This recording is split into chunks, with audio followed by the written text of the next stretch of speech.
62 ലക്ഷത്തോളം വരുന്ന സാമൂഹ്യ സുരക്ഷാ ക്ഷേമനിധി പെൻഷൻ ഗുണഭോക്താക്കൾക്കുള്ള ആദ്യഘട്ട പെൻഷൻ തുക വിതരണം ഇന്നലെ മുതൽ സംസ്ഥാനത്ത് സജീവമായ സാഹചര്യത്തിൽ വീണ്ടും സന്തോഷവാർത്ത എത്തിയിരിക്കുകയാണ്.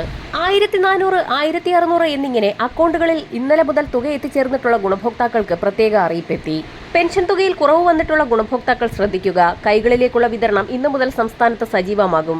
7 ലക്ഷത്തോളം വരുന്ന NSAP വിഭാഗത്തിൽപ്പെടുന്ന ഗുണഭോക്താക്കളിൽ കൈകളിൽ തുക സ്വീകരിക്കുന്ന ഗുണഭോക്താക്കൾക്ക് കൈകളിലേക്ക് ഇന്നു മുതൽ 1200 മുതൽ 1400 രൂപ വരെ എത്തിച്ചേരും. കൈകളിൽ തുക സ്വീകരിക്കുന്ന ഗുണഭോക്താക്കളും ബാങ്ക് അക്കൗണ്ടുകൾ എടുക്കണമെന്ന് നേരത്തെ തന്നെ കേന്ദ്രം നിർദ്ദേശം നൽകിയിരുന്നു. ഇവർക്കും ശേഷിക്കുന്ന തുക അക്കൗണ്ടിലെത്തും.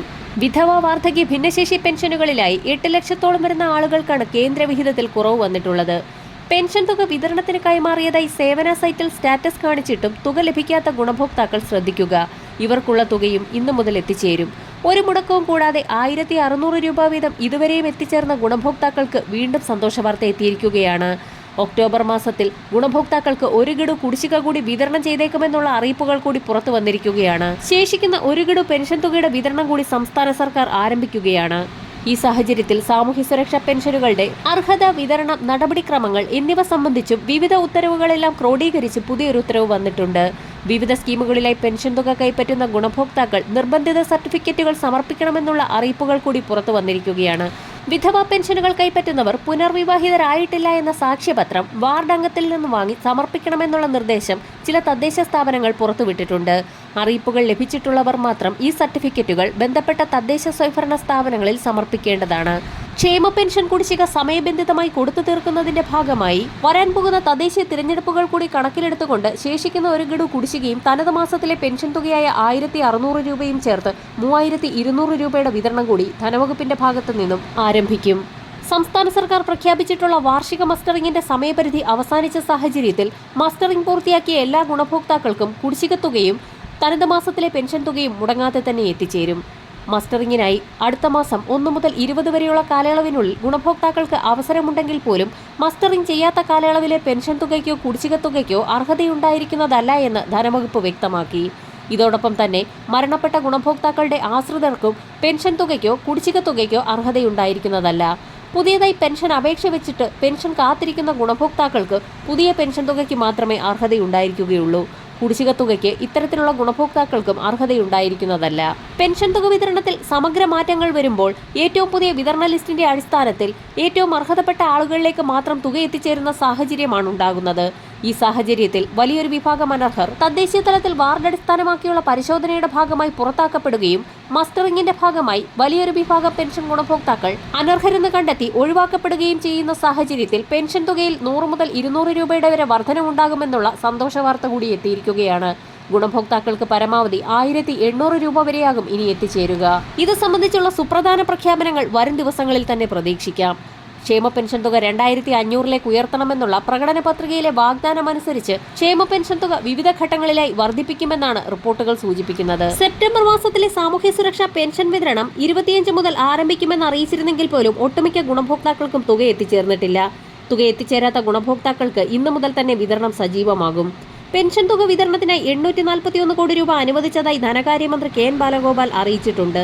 സാമൂഹ്യ സുരക്ഷാ പെൻഷൻ ഗുണഭോക്താക്കൾക്ക് പുറമെ കേന്ദ്രവിഹിതം കൂടി ചേർത്ത് പെൻഷൻ തുക സ്വീകരിക്കുന്ന ദേശീയ പെൻഷൻ പദ്ധതിയിലെ ആളുകൾക്ക് 200 മുതൽ 500 രൂപ വരെയുള്ള കേന്ദ്രവിഹിതം എത്തിച്ചേരും. ആധാർ അധിഷ്ഠിത ബാങ്ക് അക്കൗണ്ടുകളിലേക്ക് തുക എത്തിച്ചേരുന്ന സാഹചര്യത്തിൽ ഇത്തരത്തിലുള്ള ദേശീയ പെൻഷൻ പദ്ധതിയിലെ അംഗങ്ങൾക്കായി 24.21 കോടി രൂപയും സംസ്ഥാനം മുൻകൂർ അടിസ്ഥാനത്തിൽ അനുവദിച്ചിട്ടുള്ളതായി ധനവകുപ്പ് വ്യക്തമാക്കി. ഈ വിഹിതം കേന്ദ്ര സർക്കാരിന്റെ PFMS സംവിധാനം വഴി ഗുണഭോക്താക്കളുടെ ബാങ്ക് അക്കൗണ്ടിലേക്ക് നേരിട്ട് ക്രെഡിറ്റ് ചെയ്യപ്പെടും. അടുത്ത പ്രധാന അറിയിപ്പ് കേന്ദ്ര സംസ്ഥാന സർക്കാർ ജീവനക്കാർ അല്ലാത്തവർക്ക് ആശ്രയിക്കാവുന്ന ഏറ്റവും പുതിയ കേന്ദ്രത്തിന്റെ പെൻഷൻ പദ്ധതിയായ വയോവന്ധന യോജന വഴി ഗുണഭോക്താക്കൾക്ക് പരമാവധി 3000 രൂപ വീതം പെൻഷൻ തുക ലഭിക്കുമെന്നുള്ളതാണ്. പദ്ധതിയിൽ അംഗമാകാനുള്ള കുറഞ്ഞ പ്രായപരിധി 60 വയസ്സാണ്. പരമാവധി പ്രായമെന്നത് നിബന്ധനയില്ല. പെൻഷൻ തുക വർഷത്തിൽ 1 തവണയായോ 2 തവണയായോ 3 തവണയായോ ലഭിക്കും. മാസം തോറും വേണമെങ്കിൽ ഗുണഭോക്താവിന്റെ ആവശ്യാനുസരണം അങ്ങനെയും ലഭിക്കുന്നതാണ്. നിക്ഷേപമായി അടയ്ക്കുന്ന തുക അനുസരിച്ചാണ് പെൻഷൻ തുക ലഭിക്കുക. മിനിമം 1000 മുതൽ 9250 രൂപ വരെയാണ് പ്രതിമാസം പെൻഷനായി ലഭിക്കുക. ഓൺലൈനായോ ഓഫ്ലൈനായോ പദ്ധതിയിൽ അംഗമാകാവുന്നതാണ്. LIC വെബ്സൈറ്റ് വഴിയും ചേരാം. 10 വർഷം പൂർത്തിയാകുമ്പോൾ അടച്ച തുക നിക്ഷേപകർക്ക് തിരികെ ലഭിക്കും. ഇതിനിടെ നിക്ഷേപകർക്ക് മരണം സംഭവിച്ചാൽ നിക്ഷേപ തുക നോമിനിക്ക് ലഭിക്കുന്നതാണ്. നിക്ഷേപം 3 വർഷം പൂർത്തിയാക്കിയാൽ അതിന്റെ 75% വരെ വായ്പയെടുക്കാം. പലിശ നിരക്ക് ഓരോ വർഷവും പുതുക്കി നിശ്ചയിക്കും. പോളിസി ഉടമയ്ക്കോ ജീവിത പങ്കാളിക്കോ മാരകമായ രോഗങ്ങൾ പിടിപെട്ടാൽ തുകയുടെ 98% സറണ്ടർ ചെയ്യാം. അടുത്ത പ്രധാന അറിയിപ്പ്, 57 ലക്ഷം അക്കൗണ്ടുകളാണ് KYC കാലാവധി കഴിഞ്ഞവയായുള്ളത്. ഈ അക്കൗണ്ടുകളിലേക്ക് എത്തുന്ന ആനുകൂല്യങ്ങൾ പൂർണ്ണമായും നഷ്ടപ്പെടുന്നതാണ്.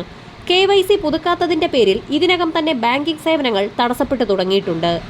2014-15 കാലയളവിൽ വിവിധ സബ്സിഡികൾക്കും മറ്റ് ആനുകൂല്യങ്ങൾക്കുമായി സീറോ ബാലൻസ് സ്വഭാവത്തിലെടുത്ത പ്രധാനമന്ത്രി ജൻധൻ യോജന അക്കൗണ്ടുകളാണ് KYC പുതുക്കലിൽ ഏറ്റവും പിന്നിലുള്ളത്.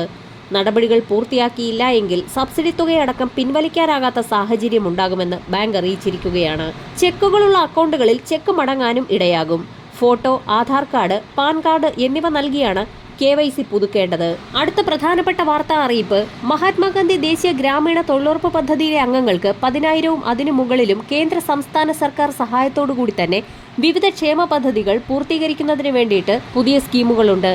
കന്നുകാലി തൊഴുത്ത് നിർമ്മിക്കുന്നതിന് വേണ്ടി ആട്ടിൻകൂട് നിർമ്മാണത്തിന്, കിണർ റീചാർജിംഗ്, അതോടൊപ്പം തന്നെ മണ്ണിര കമ്പോസ്റ്റ് നിർമ്മാണ യൂണിറ്റ് എന്നിങ്ങനെയുള്ള ഒട്ടനവധി സ്കീമുകൾക്ക് വേണ്ടി ധനസഹായം പ്രഖ്യാപിച്ചിട്ടുണ്ട്. തൊഴിലുറപ്പ് പദ്ധതിയിലെ തൊഴിൽ ദിനങ്ങൾ നമ്മുടെ വീട്ടിൽ തന്നെ ഇതിന്റെ നിർമ്മാണവുമായി ബന്ധപ്പെട്ട് ചിലവഴിക്കുന്നതിനും അങ്ങനെ ആ വേതനങ്ങളൊക്കെ നമ്മുടെ അക്കൗണ്ടുകളിലേക്ക് ക്രെഡിറ്റ് ആക്കപ്പെടുന്നതിനും ഇപ്പോൾ സാധിക്കുന്നതാണ്. മാത്രമല്ല ഈ നിർമ്മാണവുമായി ബന്ധപ്പെട്ട് വിവിധ സാമഗ്രികൾ വാങ്ങേണ്ടതുണ്ട്. ഇവയുടെ എല്ലാം തന്നെ ബില്ലുകൾ ഉൾപ്പെടെ കൃത്യമായി നമ്മൾ സബ്മിറ്റ് ചെയ്ത് കഴിയുമ്പോൾ അതിന്റെ ഫണ്ട് കൂടി നമുക്ക് റീഫണ്ട് ചെയ്ത് ലഭിക്കുന്ന സാഹചര്യവും ഉണ്ടാകും. അതായത് കേന്ദ്ര സർക്കാർ ഇതിനുവേണ്ടി ഫണ്ട് അനുവദിക്കുന്നതാണ്. ഇത്തരം ക്ഷേമ പദ്ധതികളുടെ ആനുകൂല്യം മുൻഗണനാ റേഷൻ കാർഡുകൾക്ക്, അതായത് BPL AAY റേഷൻ കാർഡുകൾ കൂടിയാണെങ്കിൽ അവർക്ക് മുൻഗണന കൂടി നൽകുന്നതാണ്. ഇതിൽ നമുക്ക് ലഭ്യമാകുന്ന സ്കീമുകൾ നമ്മുടെ പഞ്ചായത്തുമായി ബന്ധപ്പെട്ട് തൊഴിലുറപ്പ് വിഭാഗവുമായി ബന്ധപ്പെട്ട് എല്ലാവരും കൃത്യമായി ചോദിച്ചറിയേണ്ടതാണ്. അതിനുശേഷം അപേക്ഷയ്ക്ക് വേണ്ട മാർഗനിർദ്ദേശങ്ങളെല്ലാം തന്നെ ലഭിച്ച ശേഷം ബന്ധപ്പെട്ട നിർമ്മാണ പ്രവർത്തനങ്ങൾ ആരംഭിക്കേണ്ടതാണ്. അടുത്ത പ്രധാന സർക്കാർ അറിയിപ്പ്, 18-നും 70-നും ഇടയിൽ പ്രായമുള്ള വിദേശത്തും കേരളത്തിന് പുറത്ത് ഇന്ത്യക്കുള്ളിലും ജോലി ചെയ്യുന്ന പ്രവാസി മലയാളികൾക്കായി ആരോഗ്യ അപകട ഇൻഷുറൻസ് പദ്ധതി ആരംഭിച്ചിരിക്കുകയാണ്. പ്രവാസി കേരളീയർക്ക് 5 ലക്ഷം രൂപയുടെ ആരോഗ്യ ഇൻഷുറൻസും 10 ലക്ഷം രൂപയുടെ അപകട ഇൻഷുറൻസ് പരിരക്ഷയും നോർക്ക കെയറിലൂടെ ലഭിക്കും. കേരളത്തിലെ 500-ലധികം ആശുപത്രികൾ ഉൾപ്പെടെ രാജ്യത്തെ 16,000-ഓളം ആശുപത്രികൾ വഴി പ്രവാസി കേരളീയർക്ക് ക്യാഷ്ലെസ് ചികിത്സ ഇതുവഴി ഉറപ്പാക്കും. കുറഞ്ഞ പ്രീമിയം മാത്രമേ ഉള്ളൂ എന്നതാണ് ഇതിന്റെ പ്രത്യേകത. norcaroots.kerala.gov.in എന്ന നോർക്ക റൂട്ട്സിന്റെ ഔദ്യോഗിക വെബ്സൈറ്റ് മുഖേന ഓൺലൈനായി NRK ID ഉപയോഗിച്ച് ജോയിൻ ചെയ്യാവുന്നതാണ്. വിവരങ്ങൾ സമർപ്പിച്ച് പ്രീമിയം നൽകി പദ്ധതിയിൽ അംഗങ്ങളുമാകാം. അല്ലെങ്കിൽ തൊട്ടടുത്തുള്ള അക്ഷയ, പ്രവാസി സേവ, ഇന്ത്യക്ക് പുറത്തുള്ള ടൈപ്പിംഗ് സെന്റർ തുടങ്ങിയ എല്ലാ ഓൺലൈൻ സേവന കേന്ദ്രങ്ങൾ മുഖേനയും ഓൺലൈനായി ജോയിൻ ചെയ്യാവുന്നതാണ്. അടുത്ത പ്രധാന അറിയിപ്പ്, അടുത്തയാഴ്ച 5 ദിവസം സ്കൂൾ അവധിയായിരിക്കുമെന്നുള്ളതാണ്. സെപ്റ്റംബർ 30-ന് സംസ്ഥാനത്ത് പൊതു അവധി പ്രഖ്യാപിച്ചു. നവരാത്രി ആഘോഷങ്ങളുടെ ഭാഗമായി സംസ്ഥാനത്തെ സർക്കാർ, അർദ്ധ സർക്കാർ, പൊതുമേഖലാ സ്ഥാപനങ്ങൾക്കും സംസ്ഥാനത്ത് നെഗോഷ്യബിൾ ഇൻസ്ട്രുമെന്റ് ആക്ട് പ്രകാരം പ്രവർത്തിക്കുന്ന സ്ഥാപനങ്ങൾക്കും പ്രൊഫഷണൽ കോളേജുകൾ ഉൾപ്പെടെയുള്ള എല്ലാ വിദ്യാഭ്യാസ സ്ഥാപനങ്ങൾക്കും ദുർഗാഷ്ടമി ദിവസമായ സെപ്റ്റംബർ 30 ചൊവ്വാഴ്ച പൊതു അവധിയായിരിക്കും. ഇത് സംബന്ധിച്ച് ഉത്തരവ് സർക്കാർ പുറത്തിറക്കി. 30-ന് കൂടി അവധി പ്രഖ്യാപിച്ചതോടെ തുടർച്ചയായി സെപ്റ്റംബർ 30, ഒക്ടോബർ 1, 2 തീയതികളിൽ സംസ്ഥാനത്ത് പൊതു അവധിയായിരിക്കും. അടുത്ത അറിയിപ്പ്, സംസ്ഥാനത്ത് ഇന്നും അതിശക്തമായ മഴയ്ക്ക് സാധ്യതയെന്ന് കേന്ദ്ര കാലാവസ്ഥാ നിരീക്ഷണ വിഭാഗം മുന്നറിയിപ്പ് നൽകി. 4 ജില്ലകളിൽ ഓറഞ്ച് അലർട്ടും 5 ജില്ലകളിൽ യെല്ലോ അലർട്ടും പ്രഖ്യാപിച്ചിട്ടുണ്ട്. വടക്കൻ ജില്ലകളിലും മധ്യ കേരളത്തിലും വ്യാപക മഴ ലഭിക്കും. കോഴിക്കോട്, വയനാട്, കണ്ണൂർ, കാസർഗോഡ് ജില്ലകളിൽ ഓറഞ്ച് അലർട്ട് പ്രഖ്യാപിച്ചു. ഈ ജില്ലകളിൽ പരക്കെ മഴയ്ക്ക് സാധ്യതയുണ്ട്. ഇടുക്കി, എറണാകുളം, തൃശൂർ, പാലക്കാട്, മലപ്പുറം ജില്ലകളിൽ യെല്ലോ അലർട്ടും പ്രഖ്യാപിച്ചിട്ടുണ്ട്. ഒഡീഷ, ആന്ധ്ര തീരത്തെ ന്യൂനമർദ്ദം തീവ്രമാകാനിടയുണ്ടെന്നും കാലാവസ്ഥാ വകുപ്പ് അറിയിക്കുന്നു. നാളെയും സംസ്ഥാനത്ത് ശക്തമായ മഴയ്ക്കാണ് സാധ്യത. തിരുവനന്തപുരം ജില്ലയിലെ മലയോര മേഖലയിൽ ഉൾപ്പെടെ ശക്തമായ മഴ തുടരുകയാണ്. നെയ്യാർ ഡാമിന്റെ 4 ഷട്ടറുകളും 10 സെന്റിമീറ്റർ വീതം ഉയർത്തിയിട്ടുണ്ട്. താഴ്ന്ന പ്രദേശങ്ങളിലെ വെള്ളക്കെട്ടിന് ഭാഗിക ശമനമുണ്ടെങ്കിലും പുഴകളിലും ഡാമുകളിലും ജലനിരപ്പ് ഉയരുകയാണ്. വരും മണിക്കൂറുകളിലെ പുത്തൻ വാർത്തകൾക്കും മുന്നറിയിപ്പുകൾക്കുമായി ചാനൽ സബ്സ്ക്രൈബ് ചെയ്യാൻ മറക്കാതിരിക്കുക.